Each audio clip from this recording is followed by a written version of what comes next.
In today's tutorial, we will deal with negative time calculation. Let's get the current time and date equal to now. Let's add 4 hour 10 minute with this time.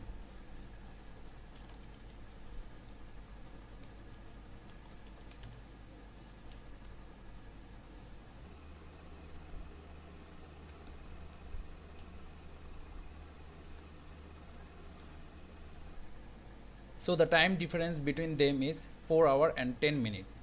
Second time and date has higher value than the first one. Let's first find out our difference.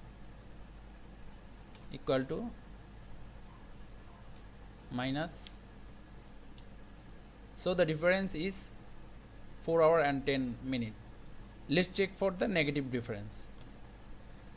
Lower time and date minus higher time and date. When you see this hashtag, that means your cell is too narrow to display the output or the result is negative time for here. So how to display the negative time? Come to file, then option, then go to advanced, then search for. When calculating this workbook, our workbook name is date tutorial. Check use 1904 date system, then press on OK. Now we have our negative timing.